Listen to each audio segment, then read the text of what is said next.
was the 9th of December. Alec hadn't been around for the previous 2 days. He'd been on shore a lot while we were doing food preparation. Never asked him what he was doing. I later found out he'd been up on the emails, triple checking the weather. We had a person in New Zealand who did a passage plan for us. He'd been in contact with him. He was telling Alec when the good windows were coming up. Unbeknown to me, a good window was coming up on the 9th. Royce was due to join us on the 15th of December. Sunday morning, the 9th of December, we go off to the markets in Bundaberg. I could see Alec was really sort of very anxious about something. He was just not happy. He was hurrying me through buying things. And I said, "What's the matter? What's the problem?" He said, "We're going today."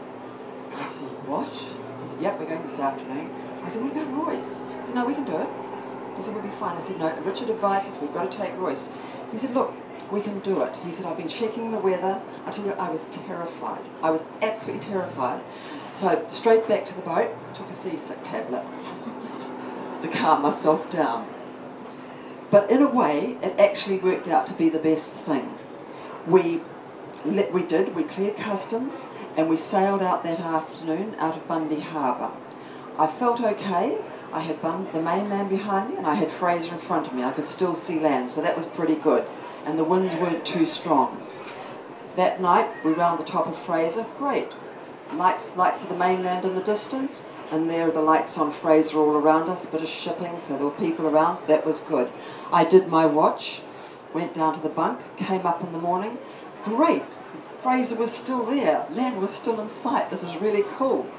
And then after an hour I said, "Anne, this is a bit stupid because it's not going to be there for the rest of the day. Now come on, turn around, face the way you're going.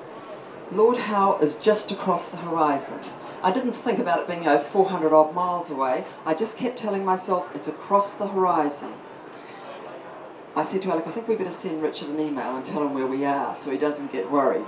So later that evening Alec did send him off one. So we went off. That trip across to Lord Howe 4 days, we had a mixture of weather.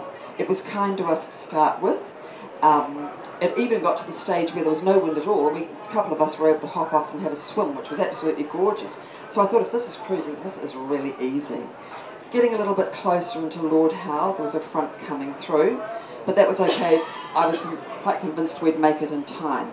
The seas got quite a bit rougher. Then we could see Lord Howe, so I thought this is fine. Unfortunately, you can only actually go into Lord Howe in daylight hours because there's a reef there and they only allow you in at daylight. We were 20 miles too short to go in at daylight. So now we're sitting in 35 knots, a good 3.5 metre seas, having to sail up and down outside this reef all night. But it's actually quite amazing. The sea wind is wonderful. She rides it beautifully. I was actually, even after my watch, able to go to my bunk and I slept, which was really good. And she handles so well in the seas. We spent our 5 days on Lord Howe. Absolutely magical place. Again, Alec looked for a good window in the weather and it was ready to go again. A front had just gone through. It was a lovely day like this. It was sunny with the light winds. The seas were up a little bit. They were breaking against the reef, but they didn't look too bad. So we go out, around the corner of Lord Howe, straight into 4 metre swells. That was one time where I thought, yeah, it'd be quite nice to get off now. Is a helicopter or something? I thought, oh, come on, Anne, this is being stupid. We've done the first bit, you can do the next bit. The further away we got from the land, the seas, even though the seas were still at 4 metres, they get further apart, the swells do. And you get into the rhythm of it. Yeah, your body just gets into the rhythm and it's much more comfortable. And the further out we got, the swells got less. For the first 2 days we were either going to Noumea or Invercargill because the wind was coming from the wrong direction, but that didn't matter, that's all part of cruising. By day 3 the wind was coming from the right direction and we were able to head straight for North Cape. We had good days and we had bad days. The Tasman is like a washing machine, like Richard had said, but as I say, the sea wind, she handles it beautifully. Unexpected surprises. One of the things that I found really interesting was people had said to me, pre-cook meals before you go, Anne, because you won't be able to cook when you get out there in heavy seas, it's rough. not on the Seawind. I did that, pre-cooked all my meals. By the time I got to Opera in Auckland, I handed most of them over to MAF, much to my disgust. We had to get rid of them. We were able to take out the steak, the chicken, the sausages that were in the bottom of the freezer and cook the whole way across. It was absolutely fantastic. We were able to use the barbecue. I was able to sleep in my hammock, rest in my hammock. That was fabulous. And little things which I sort of knew about, but I didn't realise until you see them. The whales, the dolphins, the bird life. It was lovely. I haven't actually got quite into reading yet. I'm sure that'll come.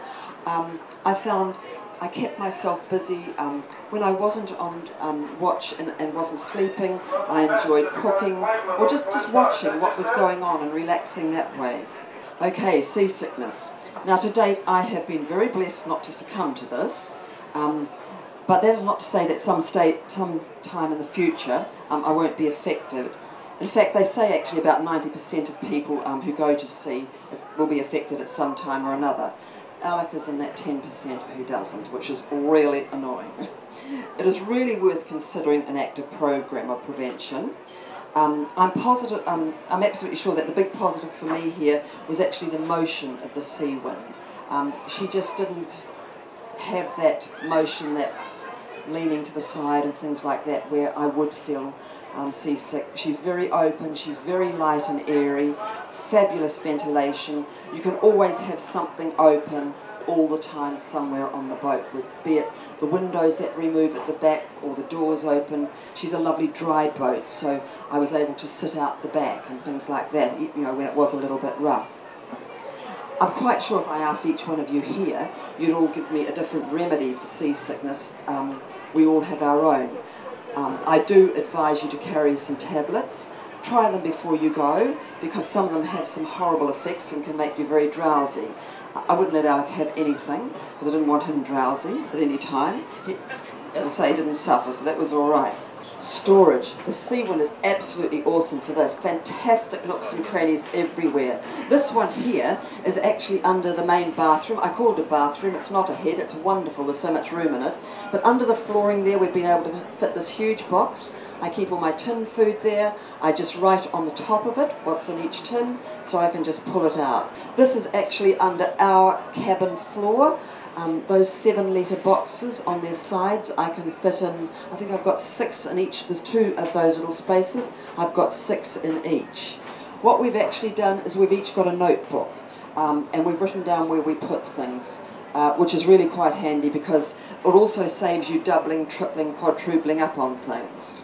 Okay, this adventure often starts as your partner's dreams, and they may need to convince you girls. This is not the case with everyone. We've actually met cruises where it's been the other way around. But whichever way it is, you will find that he will want you happy.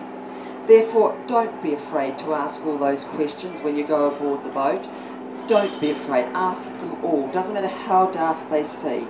Just send them to the other side to ask somebody else the technical stuff. As I say, I went along to the boat show and I asked all those questions. And now just to finish off, I just wanted to, I have a lovely friend and they've bought a Seawind 1160, American couple. They are on their way back to the States at this very moment. They're actually in the Tahitian group. They crossed the Tasman at the same time as us, but they left from Sydney. They had a